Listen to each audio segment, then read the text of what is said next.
दोस्तों, doctor stetho health channel में आपका स्वागत है। दोस्तों, आज के इस वीडियो में मैं आपको एक बहुत ही अजीब सी बीमारी के बारे में बताऊंगा और इस रहस्यमय बीमारी के बारे में शायद आपने अभी तक सुना भी नहीं होगा। और ये जो रहस्यमय बीमारी है, इसका नाम है हवाना सिंड्रोम। तो ये सिंड्रोम क्या होता है, किस तरह से जो है वो इसका इस्तेमाल जो है वो एक तरह से वेपन के तौर पर इस्तेमाल किया जा रहा है, या फिर ये वास्तव में कोई ऐसी बीमारी है, या फिर कोई ये मानसिक बीमारी है, इसके बारे में मैं आपको बताऊंगा। देखिए, अमेरिका का एक पड़ोसी देश है क्यूबा। जिस तरह से पड़ोसियों की आपस में नहीं बनती, वैसे ही क्यूबा और अमेरिका के बीच भी जो है वो दशकों से जो है वो ठनी हुई है। यानी कि उनकी आपस में ज़्यादा बनती नहीं है। हालांकि 2014 में जो प्रेसिडेंट बराक ओबामा थे यूएस के, उन्होंने जो है वो दोनों के बीच जो है रिश्ते ठीक करने की कोशिश की थी। लेकिन 2 साल के बाद ही जो अमेरिका था, उसने क्यूबा में जो अपने जितने भी डिप्लोमेट्स थे उन सभी को वापस बुला लिया था। अब दरअसल इसके पीछे जो है वो कोई झगड़ा नहीं था, बल्कि कुछ अजीब गरीब तरह की आवाज़ें थीं, जो कि हवाना, जो कि क्यूबा में स्थित है, यानी क्यूबा के जो हवाना शहर में स्थित दूतावास में जो अजीब सी आवाज़ें आ रही थी, और जिनके कारण कि जो अमेरिका के अधिकारी वहाँ पर थे वो बीमार हो रहे थे। तो उन आवाज़ों की वजह से दरअसल अमेरिका ने अपने उन अधिकारियों को जो है वो वापस बुला लिया था। तो ये जो आवाज़ें बाद में धीरे धीरे कई देशों में सुनी गई।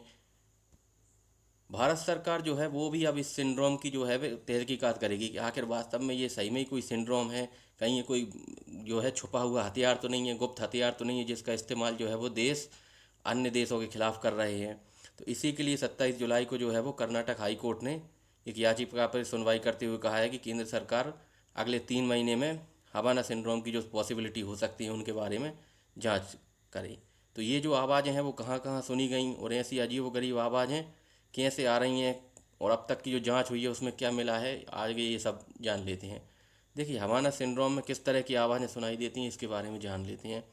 देखिए, क्यूबा के अंदर जो हवाना एम्बेसी है, वहाँ पे जो तैनात थे अमेरिकी डिप्लोमेट्स, उन्होंने एक अजीब सी भनभनाहट टाइप की आवाज़, या फिर जिनको बोलें कि बर्तनों के रगड़ने की वजह से, या फिर सुअर के चिल्लाने जैसी आवाज़ें आती थी, उन्होंने ऐसा बताया। और इनका सोर्स भी कहीं से पता नहीं चला कि आखिर ये आवाज़ें आ कहाँ से रही हैं। दोनों हाथों से कान को बंद करने पे भी ये आवाज़ें जो है वो धीमी नहीं हो रही थी। और जब वो अधिकारी थे, डिप्लोमेट थे, उन्होंने लंबे समय तक इस तरह की आवाज़ें सुनी, तो वो कहीं ना कहीं बीमार रहने लगे थे। चक्कर आना, सिर दर्द होना, उल्टी होना, बेहोशी जैसे लक्षण उनमें दिखाई दिए।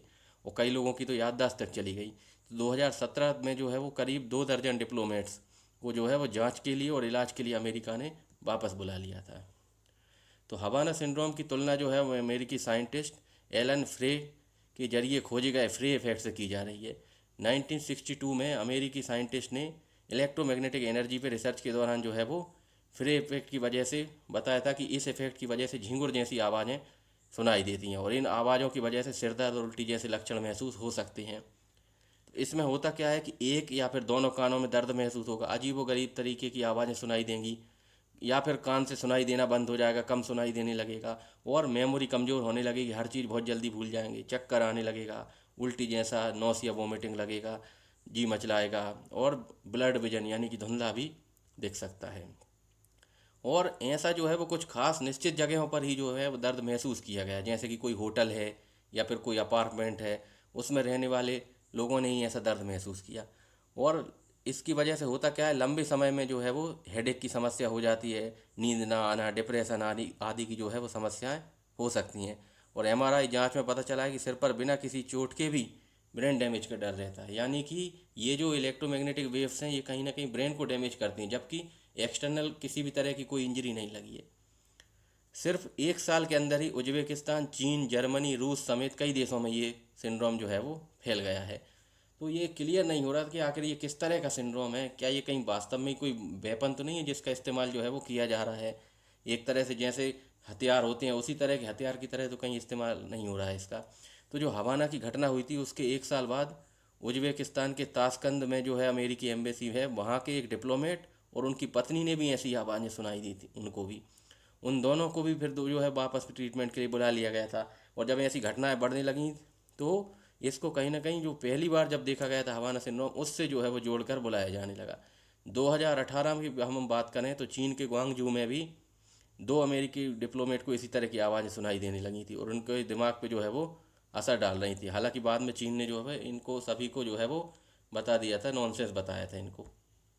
अब तक दुनिया भर के 130 अमेरिकी अधिकारियों ने हवाना सिंड्रोम की शिकायत दर्ज कराई गई।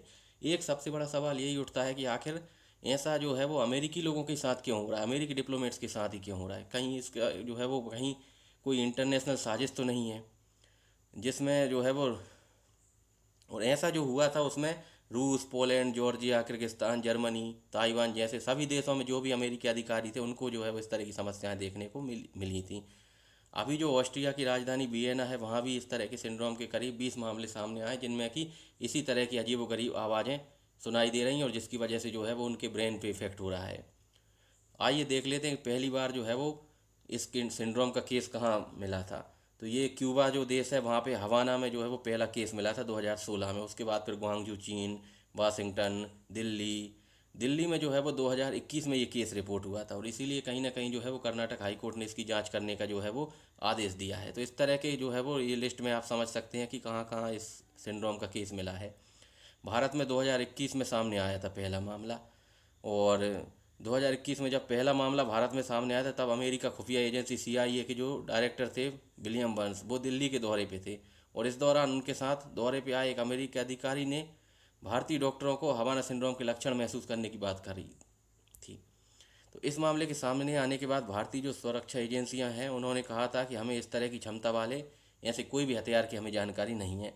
और इंडियन एक्सप्रेस से बातचीत करते हुए भारतीय खुफिया एजेंसी की दो अधिकारियों थी, उन्होंने भी जो है वो एक ही जैसी बात कही थी कि उन्होंने हालांकि ये कहा था कि जो भारतीय एजेंसी है वो आखिरकार अमेरिकी अधिकारी को क्यों निशाना बनाएगी, और जबकि आज के समय में जो है वो अमेरिका सबसे करीबी दोस्त माना जाता है। वहीं जो दूसरा खुफिया अधिकारी था उसका कहना ये था कि भले ही ये मान लें कि भारत आए अधिकारी पर या तो रूस ने या फिर चीन ने चुपके से इस तरह का हमला किया हो, लेकिन एक बात फिर भी है कि ऐसी बात सामने आने के बाद हमारे देश और उनके संबंध खराब हो सकते हैं।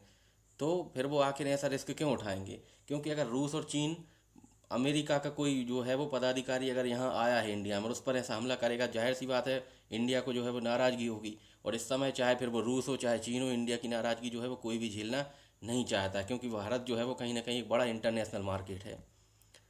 हवाना सिंड्रोम वास्तव में एक बीमारी है या माइक्रोवेव वेपन है, इसके बारे में जान लेते हैं। देखिए, अमेरिकी agency national academic of science के मुताबिक ये संभावना है कि ये जो हवाना सिंड्रोम है ये कहीं ना कहीं रेडियो फ्रिक्वेंसी एनर्जी डिवाइस के जरिए फैलता है। इसमें एक तरह के जो माइक्रोवेव हैं यानी इलेक्ट्रोमैग्नेटिक वेव्स जो है वो ट्रैवल करती हैं और इसको माइक्रोवेव वेपन की तरह, माइक्रोवेव हथियार की तरह इस्तेमाल किया जाता है, जिसमें इन्हें हम डायरेक्ट एनर्जी वेपन्स भी बोल सकते हैं। ये वास्तव में कम घातक होते हैं, जिसमें कोई गंभीर चोट तो नहीं लगती, मौत का खतरा भी नहीं होता, लेकिन जो है कहीं ना कहीं हमारी बॉडी के अंदर जो पानी मौजूद है, क्योंकि हमारा जो बॉडी में 70% जो है वो पानी है, तो उस पानी को गर्म कर दे जिससे पूरी बॉडी में जलन और इस तरह के अजीबोगरीब लक्षण आ सकते हैं। तो अमेरिका और चीन के पास इस तरह के माइक्रोवेव वेपन हैं।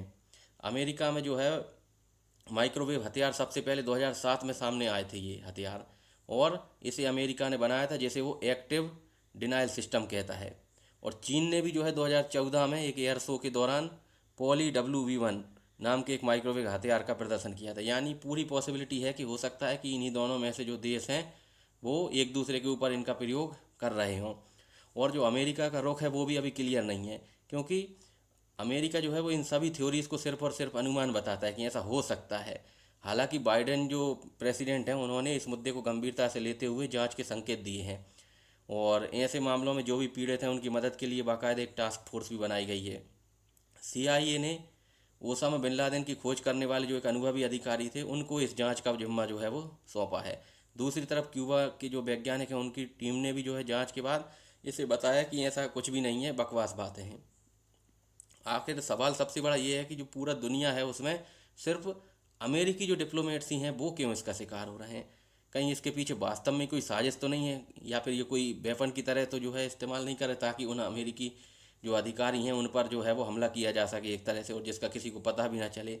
दूसरी बात ये भी है कि अमेरिका जो है वो जांच में दुनिया के जो अन्य देश हैं उनको आखिर शामिल क्यों नहीं कर रहा है, उनके एक्सपर्ट को। हालांकि अब भारत सरकार भी इस पर जांच करेगी और उम्मीद है कि जल्द ही इस रहस्य से पर्दा उठ जाएगा। तो उम्मीद है वीडियो आपको पसंद आया होगा। ऐसी ही एक से बढ़कर एक जानकारियों के लिए वीडियो को लाइक कर दें और चैनल को सब्सक्राइब बिल्कुल करना ना भूलें। Thank you so much.